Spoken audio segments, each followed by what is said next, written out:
Welcome to the Crazy Cool Family Podcast with Don and Suzanne Manning. Parents, what if we could give you the power to transform your family into something absolutely amazing? A family where everyone is healthy, gets along, loves Jesus, and has great purpose in life. Hey, let us flip your thinking to unlock the power God has given you to create your own Crazy Cool family.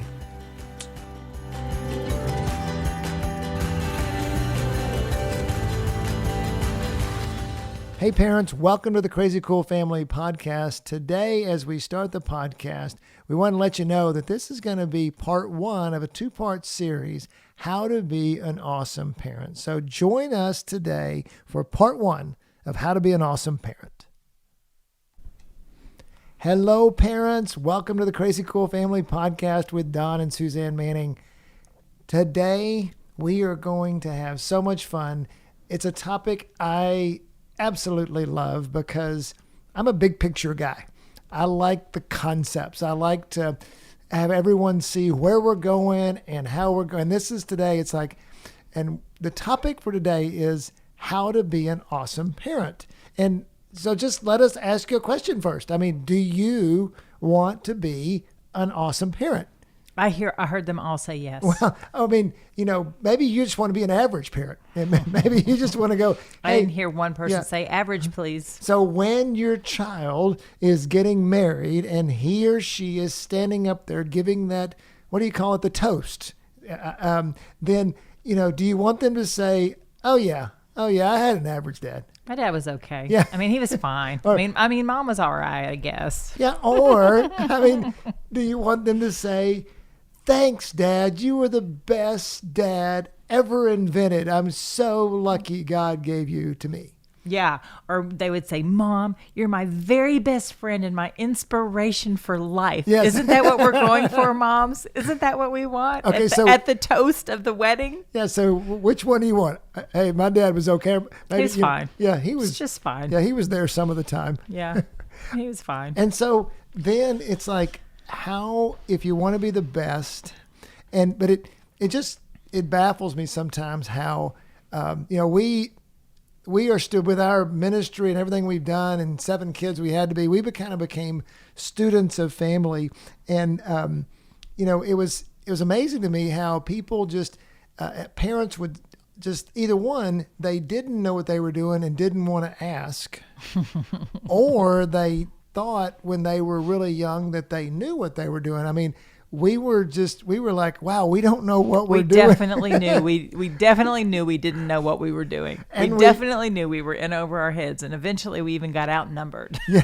And we desperately wanted to find out because we didn't know. I mean, I was just so afraid I was going to mess it up. I was so afraid I was going to mess up parenting. I wasn't afraid I was going to mess it up, but I was super interested and fascinated with how families worked and those interdynamics, as you say, just how they work together. And I didn't know necessarily. I just had one sister. I didn't know how that worked, and so I was super intrigued with family. And you had babysat kids. I mean, exactly, I was such and played a rookie. babies. I've been practicing my whole life. I had no clue how to. I mean, I was the youngest in my family. I'd never been around babies, and or all of a sudden, cousins or anybody little. Yeah, and so but we wanted. That's what we're going to talk about in the podcast. Actually, the next couple of podcasts. Some key things every parent needs to do to become an awesome parent, and not ways we are inside, but what do you need to pursue? What do you need to think about doing in order to become an awesome parent? Because we can't just sit still. We can't just be a parent and expect to be an awesome parent. We're not gonna learn anything. I mean, let me give you an example. A couple of years ago, I started fly fishing.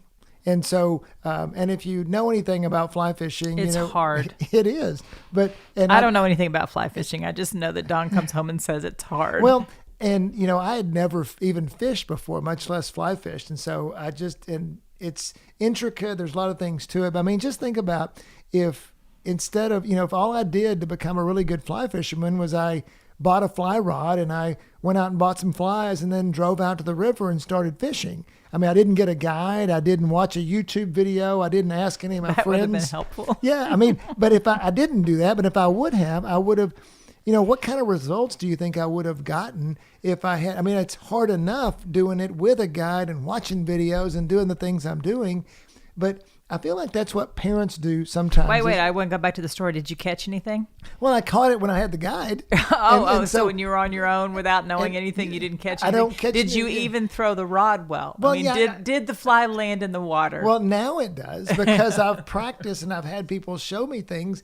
But I just think that's how parents do it a lot. They either, like we say, we either don't know what they're doing and they don't ask, or they think they know what they're doing and they don't learn enough. And so today, and I love it when we can take big concepts and make them simple to people. I love it when people do that for me. Right. And I think today we've taken a big concept, how to be an awesome parent, and given you 4 very practical ways that you can ways that people you can pursue in your lives that will help make you into an awesome parent.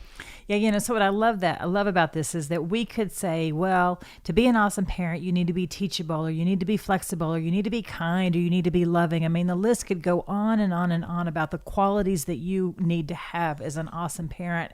But we're going about this at a completely different way, and I know that it's going to maybe surprise you and for sure challenge you, is what if we were to tell you that how to be an awesome parent is not about so much what you do as about who you surround yourself with. Yeah. And who you pursue. And what if it's about the people that are in your life? And that's what we want to talk about today. Because those people are going to rub off on you.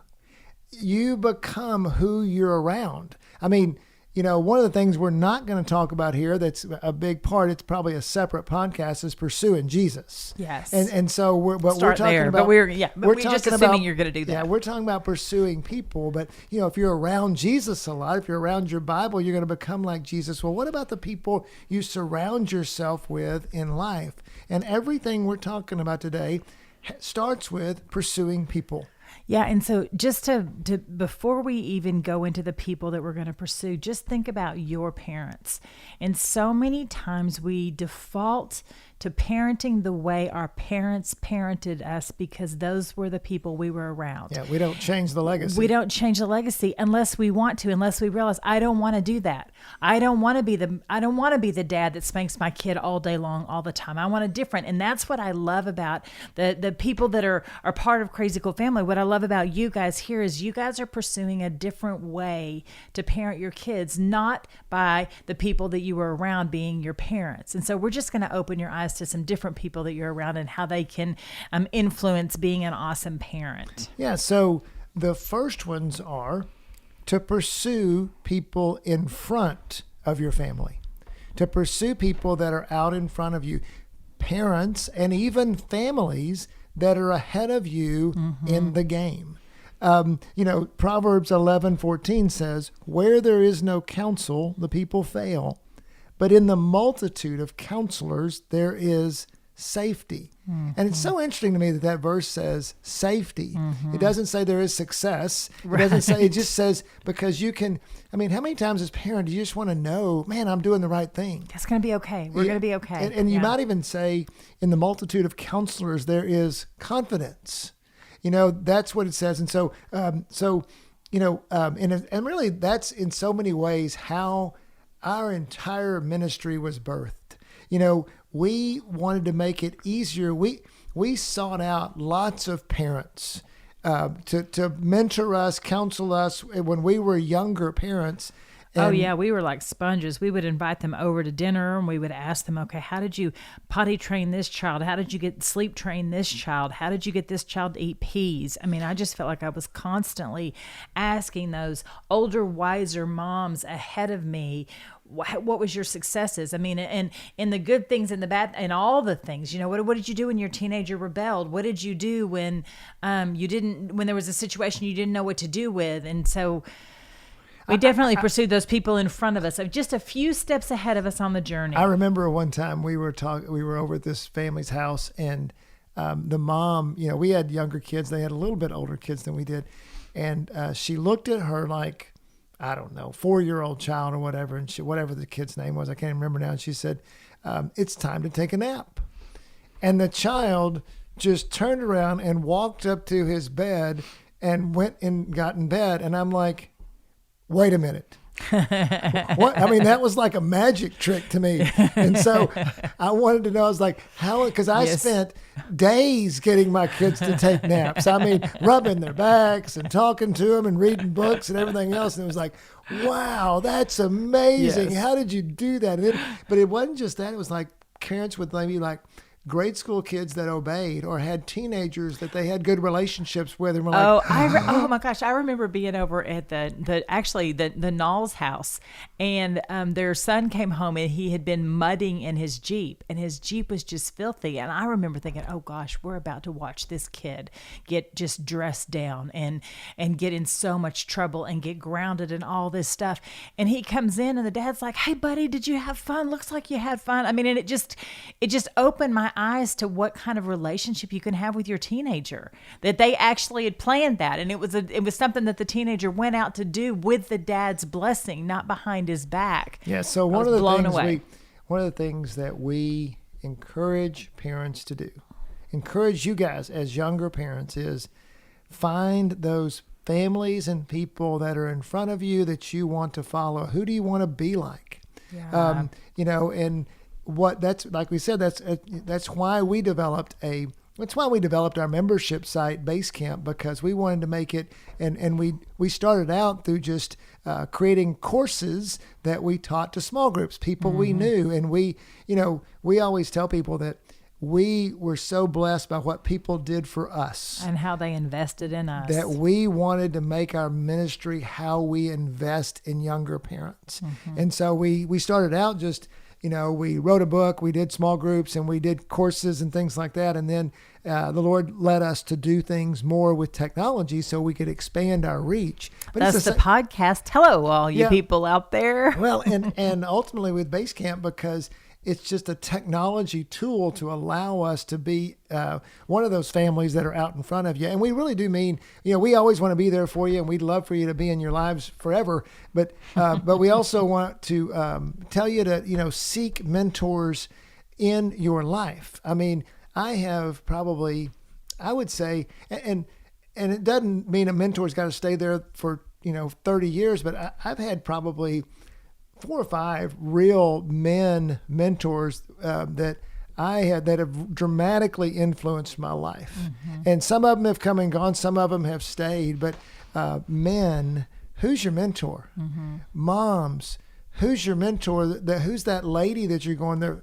Husbands and wives, who are those mentor couples you're going after? Because those are going to be people that, I mean, and like we said, if you'll let us, we'll be those people. We want to be those for you, but we shouldn't be the only ones. And also, who are those? Because, pick them out, because God, and I can honestly say I pursued them because, and a lot of times people say, well, nobody's investing in me. I'm like, who are you going after? Right. Because that's what it takes. Because, and what you'll find is that people who, the right people will love to invest back into you, because that's part of where God has opened their heart. You think, oh, they're busy or whatever, and some of them may be, but I've rarely got turned down for somebody when I wanted them to be a mentor.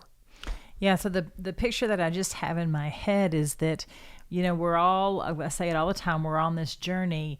And when you're pursuing people in front of you, it's like you've got your hand reached out to them, like, hold my hand, help me, let me come along beside you, let me walk in your footsteps, and that person reaching back and holding your hand. And with that connection comes the exchange of wisdom and experience and opportunity and investment. That's what comes back to you as you're holding that hand of somebody in front of you.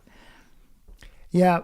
So pursuing people in front of you is super important. Having those people that are, and relationships are so key with that, is because so much of, I can just remember I'm sure these people were like, go home, Mannings. We're so tired of you, Don and Suzanne. But I can remember, just sitting down and talking with people for a long time at their houses, or they were at our house or whatever. And, we might just glean one, we would come back home and maybe we just gleaned one nugget out of it. But but there's something about just hanging around the right people that are in front of you, and you learn so much. And you might not even know what you learned, but they're also so inspiring. I think that's kind of how I want to finish this topic, is when people are in front of you, it is so inspiring to see what they've done. It gives you confidence that you can do it too. Yeah, and I love that, and it is inspiring. And what I wanted to say is that you don't have to go after just the great families or the amazing families, because we had several families that we kind of grew up with that maybe a teenager wasn't making the right choices, and they had to make some hard decisions on what to do with that teenager. And we were there, and we got to process with them, and we got to pray with them. We got to see how they chose to do things with their teenager, which then empowered and equipped. Equipped. That didn't sound right at all. Equipped us on what we were going to do when our teenagers hit those rough spots. Well, and also what happens is, when it's so encouraging, so along those lines, you get to know people and you find out they're messy. Oh, yeah, they're not perfect, which makes me feel really good, because guess what? I'm not either. Yeah, and it makes you feel like so many people come inside of when they come inside the Manning bubble, if you will, Yes. they'll go, wow, we didn't know you did that, or wow, we didn't know this was, and then we're like, hey, Yes. it's and it encourages and inspires when you get beyond that. So even if you may think they're awesome, and they could be, it doesn't mean they're not awesome. It just means that people are messy and we all have issues. And you can learn from the messy people, just like you can learn from the people you perceive as clean. And that's just what I want you to leave with, is that the criteria for somebody being in front of you is that they've walked a few steps further on the journey than you. That's it. It doesn't matter if they're clean. It doesn't matter if they're messy. It doesn't matter if they've succeeded. It doesn't matter if they failed, because we can learn from it all. Yeah. It does help if we do pick mentors that are going in a certain direction we want them to go. We want to follow. Because you don't want to hear them all the time saying, yeah, don't do it like this. Don't do it like this. You're going to hate it if you do that. Yeah, but people in front of us, we want to pursue people in front of us. And I just want to say one more time, along with Base Camp, and we at Crazy Cool Family, through Base Camp, through our book, through the podcast, through our social media posts, we want to be in front of you. Yeah. We want to grab your hand. Because we're old. Yeah. We want to grab your hand, and we want to hold your hand, and we want to help you on this journey of parenting. We want to give you what we were given as when we were young parents. We have been married for almost 30 years. We have raised 7 kids. We are old. Right. And so we've got we've got grandkids now. We used to be young, but we're not anymore, and so that's okay. We're young at heart now. But we want to help you in any way we can. And the second one. So let us be people in front of you. Yep. And so the second one is about pursue people moving with your family. So you want to do people in front of your family. We also want to do people moving with your family. Mm-hmm. We call that community. Right. You want to build community. And like-minded friends that have the same values, that help you when you're raising your kids, people that are coming along beside you, that they're in your life. Maybe it's your neighbors and you've all got a bunch of small kids, or maybe it's your small group at church. Just people that are in the similar, maybe even season of life that you're in, and you're doing life together.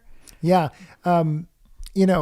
We still have friends. So in that season now for us, and I strongly recommend that you get involved in a local church. Mm-hmm. A Crazy Cool Family, people say, COVID's over now. Come on, come back to church, people. We need you there. Yeah. We love you. Church has been a huge part of our lives, a huge part of our family story. Even though we are a parachurch ministry, we support the local church.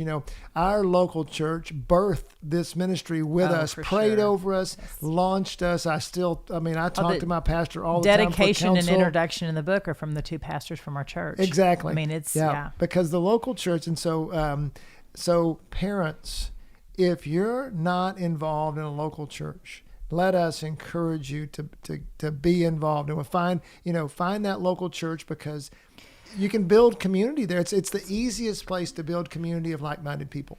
Most definitely. Yeah.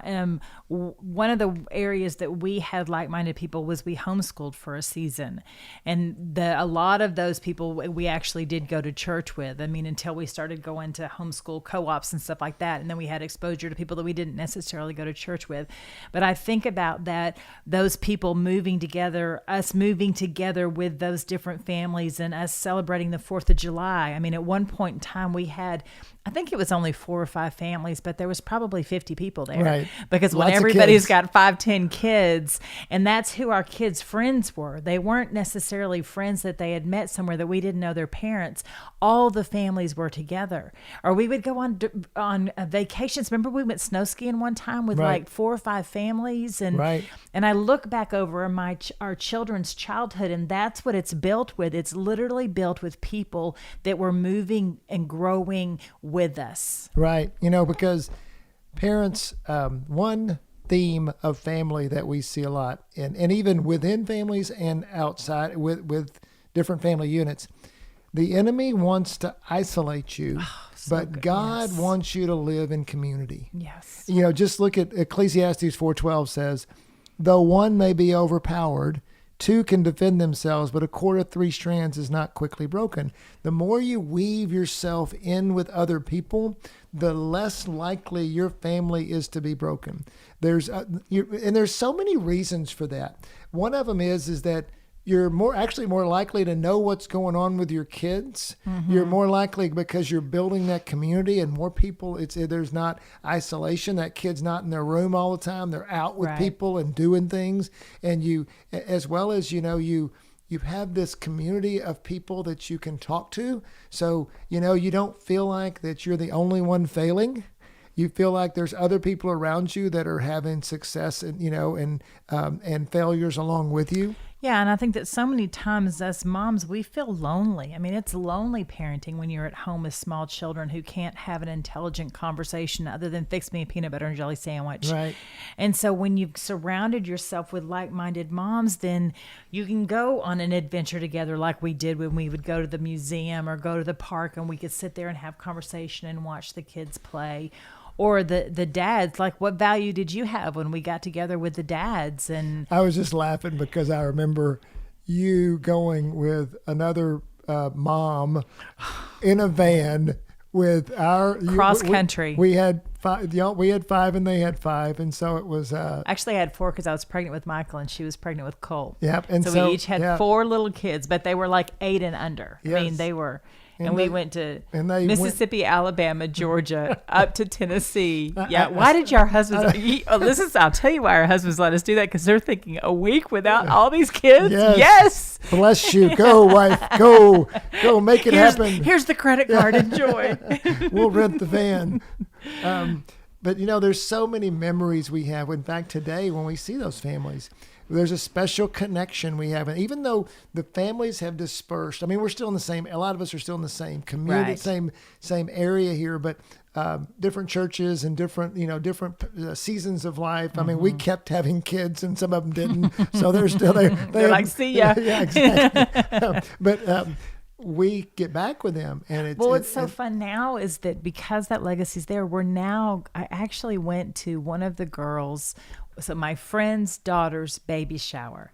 And that's what's happening. We've been to most of the weddings, and now we're coming to the baby showers. And so now we're actually seeing that next generation. As we raised our generation, we're now seeing the generation that we raised starting to have their own generation. And it's what just that happens is ripple effect. it's because think about it, if you had high school friends or you had college friends, I mean, you start to build this community of friends that really does. I mean, during that season of life, they were invaluable to us. I mean, they just talked. I remember so many conversations being talked off the ledge of things with either other men or, when couples out to dinner or. Oh, yeah. or, Get the babysitter and just go laugh with adults. Right.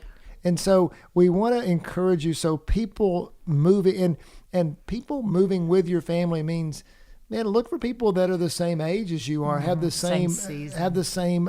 age kids. They don't have to be the exact same age. They can be similar because we just had a wide range, but they were all small kids, little kids. Right. And I can think back to some of the parents that we've mentored. and look at their communities that they have. And when we see that, we see those families, we see them enjoy church more because they're connected with something, and then they serve together.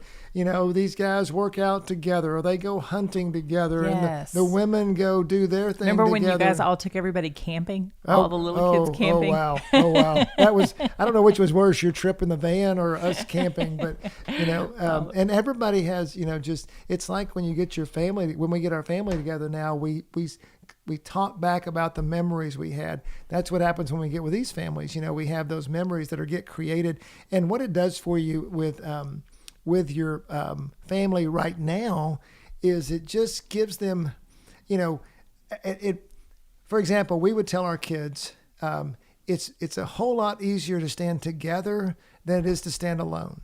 Right. I'm glad you brought that up because I thought about that. Well, guess what happens when you build that community now? Your kids have someone to stand with them.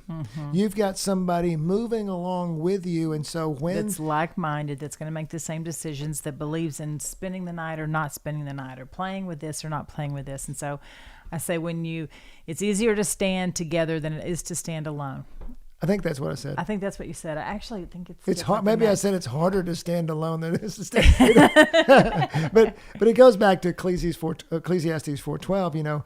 One may be overpowered, and that's easy to happen. But when they build, when community, I remember one of the guys that was in our circle of families was giving he went to a Christian school, and he said it was cool there to do the right thing. Right. There was positive peer pressure. Yes. And that's what happens when you build community, even among the adults, because then if there's a marriage, issue, man, everybody's going to group, you're going to pull together and say, hey, guy, let's focus on this. And if it's you, they're going to say, hey, why don't you focus on this? Love your wife. She's a great person, whatever it is. Right. And they're going to encourage you in that regard. Yes. Doing life together with families around you is so valuable.